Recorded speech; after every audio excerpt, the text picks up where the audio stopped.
Hi, I'm Alayna Furman, and I am so excited to discuss with you today Knowledge Matters and its virtual business simulations and how they help prepare me not only to deliver digital presentations as I am today, but also for life post DECA and high school. Before I begin, I wanted to take a moment to introduce myself. My name is Alayna Furman, and I am currently a senior at Sauk Rapids Rice High School. I'm in my third year membership at Sauk Rapids Rice DECA, where I serve as the current chapter president, school store manager, and I'm also recently selected as a member of the National DECA Student Advisory Board. Outside of DECA, I am currently the president of Minnesota Honor Society, and I'm also my senior class president. If you can maybe tell based off of this list, I love to chase leadership positions in really all aspects of my school environment and community. But in recent months, I've been facing growing anxiety when it comes to if I'm really prepared for a life of independence after high school. Because though it's helped me when it comes to applying for colleges and scholarships, being academic as my top priority has actually caused it to have a lack of experience in other areas of life, such as in managing my personal finances. Personal finance, by definition, is the management of personal finances, as the name maybe suggests. It involves managing one's money through budgeting, saving, banking, investing, and more. It's what you do with your money and how you use it to prepare you for success financially and meet your financial goals. At the beginning of this year, I chose to take a personal finance course.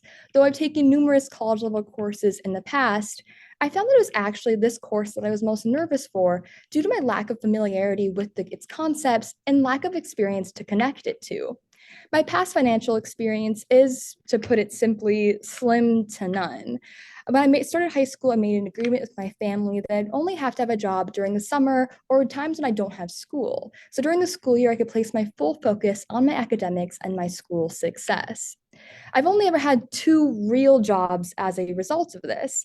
I served as a junior election judge for the city of Sauk Rapids, and I've also nannied for families in my community. While both of these experiences were rewarding on a personal level, they've been the most rewarding or long term sustaining financially. And they provided little to no experience of managing my own finances. Luckily, Knowledge Matters and its personal finance track has stepped in to not only provide me with that experience, but also help me connect what I'm learning in my personal finance class to real life situations and scenarios, which I can apply to my life as I enter college and prepare for a future of independence.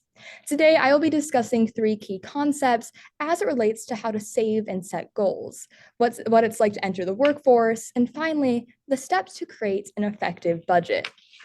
Managing one's finances really begins and ends with their goals, whether they be financial or personal. What I love most about Knowledge Matters courses is that they're not just simulations. While I've learned so much from the simulations themselves, I found that it's actually been integrated readings, reading checks, and math quizzes that help me gain a concrete understanding of personal finance as I can connect it to the simulations and my own life as a result. In the lesson, Budgeting and Saving, it discusses how to establish and reach your financial goals through setting SMART goals. SMART goals are specific, measurable, attainable, realistic, and time bound. It wouldn't be a SMART goal to say that by the time I'm 25 years old, I want to have $1 million. This goal is not specific as it doesn't state how I will do this. There's no source of measurement to see if I'm on track, and though it is time bound, it is not at all attainable or realistic, even if I would like for it to happen. After completing this course in late November, I began to actually think critically about my own goals as I enter college and prepare for my future. So I created three SMART goals. I looked at the short term goals that could help me prepare for financial success in the coming months. In the short term, I wanted to reduce my spending and increase my saving in order to save $500 to be used for DECA trips by March when my state competition is held. In the medium term, I plan to put $2,000 into my savings account over the summer from my summer job to be used for variable college costs. It's no secret that post secondary education and pursuing education in college can be stressful due to an increase in financial cost of education and also so many changes occurring in students' lives. I understand that I won't be no stranger to such anxiety and stress as I grapple with the financial burden of post secondary education and the changes in my life. But what Knowledge Matters prepared me with is that it allowed me to understand that if I set smart financial goals and I manage my money effectively beforehand, I can lessen or reduce the financial and stress related burden on myself throughout this period of time and really enjoy my college years. And finally, in the long term, I established the SMART goal that as I plan to pursue work in the legal field as an attorney, I'm going to, of course, have increased amount of student debt arising from continued education.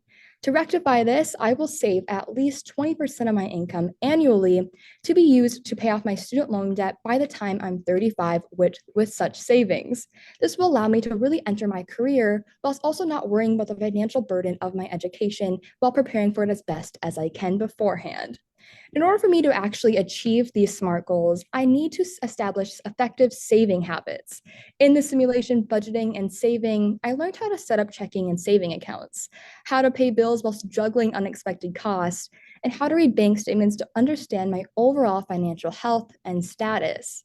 What I liked most of the simulation was the emphasis it placed on understanding that saving isn't rigid. Rather, it has to be flexible to take into account the unaccounted for events that may arise in life. When I used to think about saving, I thought about saving to buy a house or save for college in the future. It always seemed distant and far reaching in its benefits. Now, however, thanks to the simulation, I understand that more often than not, saving is something you fall back on during times of emergency when those unexpected costs arise. Sometimes it may be in the form of unexpected medical bills or having to pay for your car to get fixed, both of which were costs that I experienced in the simulation. I now understand the importance of saving and the true importance of making sure that by saving, you can prevent your life as best you can from being detrimentally set back by a few unexpected costs or circumstances. In order to allow me to save properly, I need, of course, an income to work with, which is why entering the workforce is so important. Due to my lack of experience in the workforce in the past, this was maybe the one area of personal finance that I felt the most completely unequipped for as I began this course. Luckily, the simulation finding a job put me in a position of actually analyzing my needs in order to apply for a job. I looked at my cost of living, past experience, education, and skill set to find a job that aligned with my needs and my expenses. In order to actually find a job, it's necessary to enter the workforce, of course, and I've always found this to be daunting due to the scale of the workforce. According to recent global studies, in 2023 alone, 3.4 billion people were employed globally. That is to say that 3.4 billion jobs exist worldwide.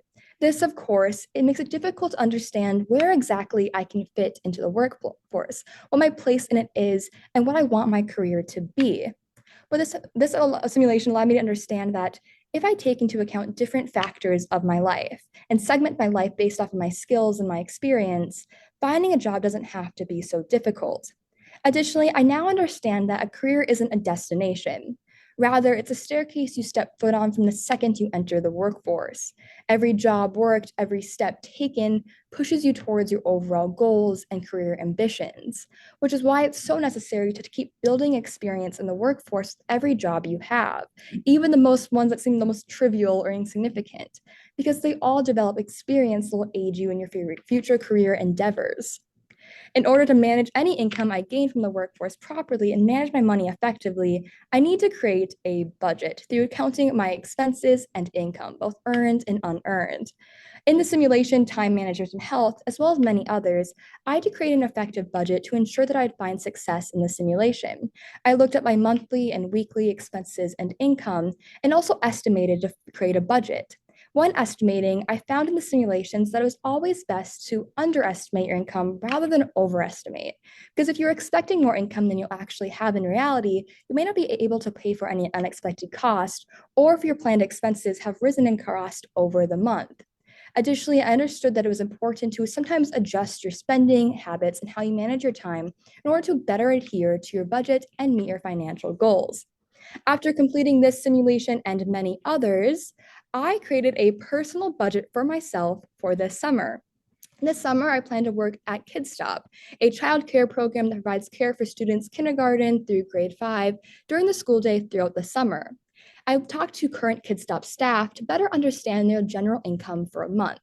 With this information in mind, I created a zero-based budget in which I looked at my net income and gross income and made sure that all of my income was accounted for in my expenses.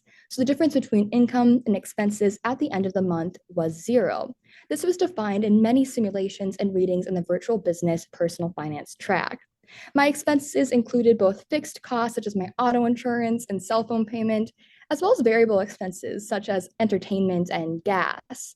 To make sure I was adhering with the personal and financial goals I established previously, such as my SMART goals I discussed before, I set aside $1,000 per month to be used for savings. I also made sure that I was using whatever was left over by the end of the month to be used for my college funds to prepare me for my financial and future endeavors. It's really important for me that I understand how to make a budget, how to adhere to that budget so I can meet my financial goals and make sure that I'm using my money properly. The worst thing that can happen is my life faces upheaval because I might have income, but I'm not using it wisely, or I'm not accounting for what my expenses are in the month. Luckily, Knowledge Matters has allowed me to understand the importance of budgeting and how I can create a personal budget that aligns with my own income and expenses, as well as my SMART goals. It's difficult to quantify or express how much virtual business and Knowledge Matters have helped me in recent years. Before my experience in Knowledge Matters, I was facing growing anxiety due to the fact that I didn't feel truly prepared for a life of financial and personal independence after high school.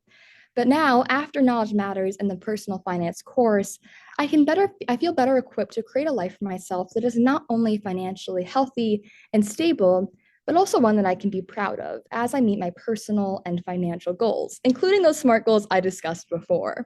I want to thank you so much for your time and consideration today, and I'm so grateful for Knowledge Matters for all it has done for me in recent years.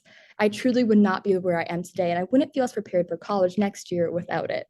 Thank you again, and before I leave, I'd love to ask any questions for me currently regarding my experience of Knowledge Matters or the material I discussed today.